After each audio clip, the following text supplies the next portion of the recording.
Konnichiwa, what's up? It's me again, Jones. For today's mini vlog, ito na nga yung isi-share ko sa inyo na nagpunta kami ng Taiwan. Actually, itong vlog na to ay last year pa ng December. Ngayon ko na nga lang nagawan siya ng vlog dahil nga sobrang busy rin. At the same time, nagpalit din ako ng phone. May mga video din ako na transfer dito sa iPhone 16 Pro Max ko, kaya nga ngayon lang din ako nakapag voice over.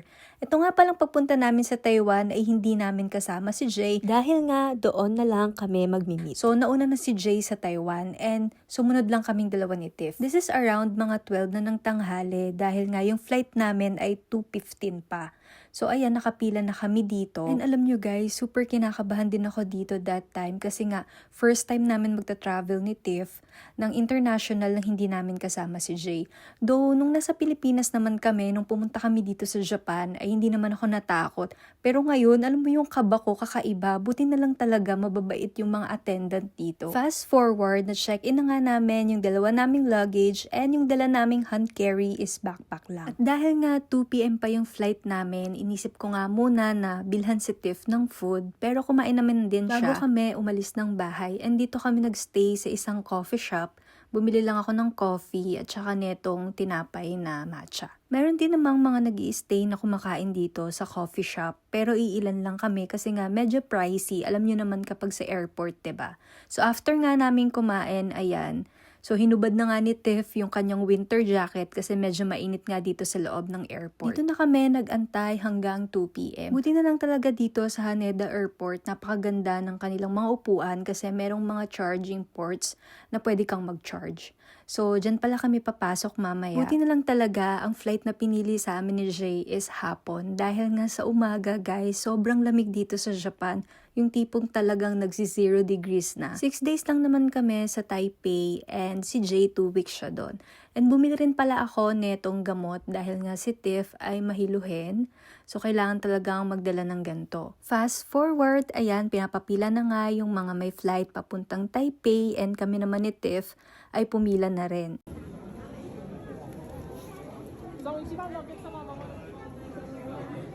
And share ko lang din yung immigration dito sa Japan, napakabilis naming makapasok ni Tiff.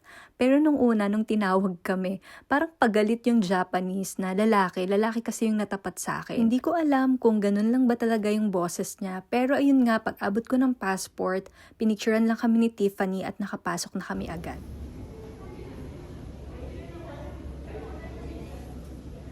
And this is the moment of truth, guys. Ang makalakad talaga dito. Alam mo, laging meron akong kuha na ganito kay Tiff. Nung maliit pa siya, meron din siya sa aking remembrance na naglalakad siya papasok sa loob ng airplane. Super happy ko kasi nakukuhaan ko yung mga ganong memories.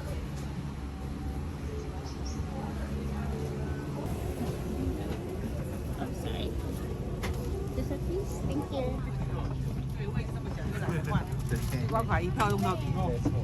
China Airlines nga yung aming plane and yung seat namin ay nasa pinakadulo malapit sa CR. Dahil nga si Tiff ay pala CR at para hindi na rin siya mahirapan. So siya rin yung nakaupo sa may window seat. Maya-maya nga ay inabot na rin sa amin itong pillow. So ang kagandahan dito ay meron silang mga paganto pero syempre hindi natin yan iuuwi, guys. And favorite color talaga ni Tiff yung gantong kulay. Meron din silang pa-screen dyan sa harap natin.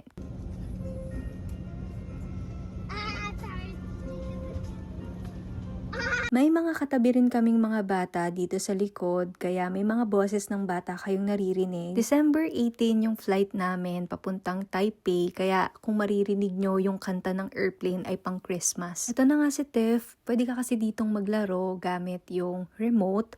And pwede ka rin magsaksak dito ng earphones. Regarding naman sa earphones ay ibinigay sa amin upon pagpasok namin dito sa loob ng plane. So if ever na meron kayong mga Android na earphones ay hindi siya compatible. Dito naman sa screen ay napakadami nilang choices ng movie and meron din silang mga latest. if ever na naghahanap kayo ng mga latest movie like Spider-Man or Barbie, meron talaga sila dito. Updated talaga. As of the moment, ito na yung update sa loob ng plane ngayon at lahat kami ay busy na sa mga harap ng aming mga screen. At dahil nga si Tiff yung malapit sa window seat, siya yung pinag-video ko dito. Grabe, ang ganda talaga ng langit. Magaling din si Tiff kumuha ng video in fairness, hindi maalog. And habang nagvi-video nga kami, maya-maya ay may lumapit sa amin para iabot yung aming food. Inabot na nga agad yung food ni Tiff and ang cute meron pang Little Mermaid. Meron din silang bread and milk for Tiff. So hindi ko pa alam kung ano ba yung laman ng nasa loob ng foil.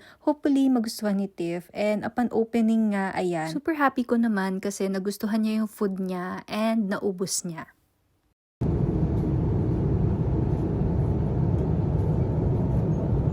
And isi-share ko rin sa inyo yung food ko. So, yung in-order ko pala is low carb.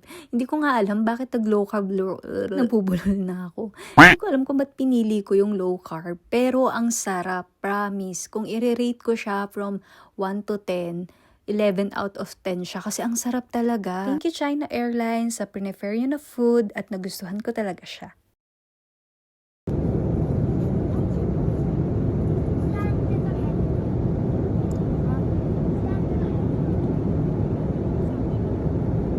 So this is me with Tiff and wag niyo na nga palang pansinin yung bangs ni Tiff kasi before kami mag-flight papuntang Taipei ay pinagupitan ko siya sa isang Japanese salon dito sa Japan pero hindi ko nagustuhan yung kanyang gupit dahil nga hindi pantay yung bangs. So dapat talaga ako na lang nagupit ng bangs ni Tiff, 'di ba? Kaya nga ako nagpagupit sa salon dahil gusto ko na maayos yung gupit pero pag uwi namin, hindi pantay-pantay yung gupit niya. So hindi na namin binalik kasi that time, gabi na rin kami nagpagupit ni Tiff. So ang ginawa ko na lang sa buhok ni Tiff ay nilagyan ko na lang siya ng clip para hindi mahalata. Pero yun dyan sa video kasi, tinanggal niya na nga yung clip dahil nalalaglag. At saka naisip ko na bawal ma-bad vibes kasi ayun, magta-travel nga kami kinabukasan and fast forward, ang dami ko ng chinika. After 3 hours from Japan ay nandito na tayo sa Songshan Airport. So yung hotel namin ay sasakay pa kami ng taxi and from dito ay 30 minutes pa siya and doon na lang din kami magmi-meet ni Jay para i-check-in namin yung mga gamit namin. At the same time, ayan, nandun din si Jay dahil nga Friday ngayon and weekends kasama namin siya. So from 2 ng hapon sa Japan ay 5:15 na nga dito sa Taiwan and nakalabas na nga yung iba. Actually, pinababa muna namin lahat ni Tiff yung mga tao para hindi kami mahirapan na makipagsiksikan. And ayan, palabas na kami. Tapos nag-chat na rin sa amin na nandun na si Jay sa lobby ng aming hotel dahil nag-aantay na siya sa amin doon. And super excited na rin ako na i-share kung ano ba yung gagawin namin dito sa Taiwan. And syempre, isasama ko pa rin kayo doon sa hotel namin. Ipapakita ko sa inyo kung ano ba yung itsura ng hotel namin. And also, excited na ako na matikman yung kanilang milk tea dito.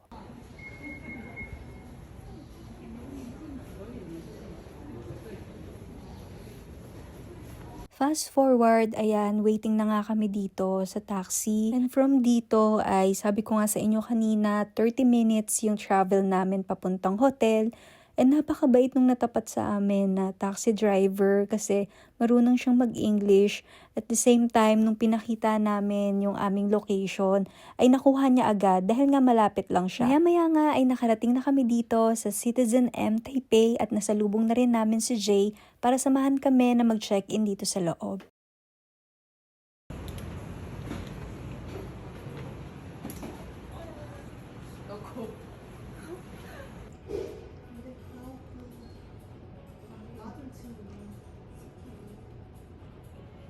Upon entering nga sa hotel ay chinek agad yung aming reservation at yung babayaran namin sa whole stay namin dito.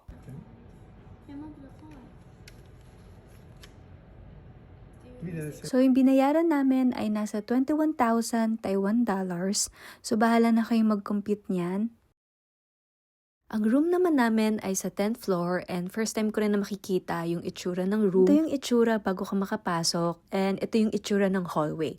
So yung video na ginawa ko sa room namin ay nung kinaumagahan na. Dinugtong ko na lang siya dito para makita nyo yung room namin dito sa Citizen M Taipei, Taiwan. Actually, good lang talaga tong room na to for 2 persons. Pero dun sa binook namin ay free si Tiffany. So, yun lang muna for today's video. Ikakat ko muna to, and if may mga comment kayo or suggestion, i-comment nyo lang dyan sa baba. And if hindi ka pa naka-follow and subscribe, mag-follow and subscribe ka na. Thank you for watching and see you again on my next mini vlog. Bye!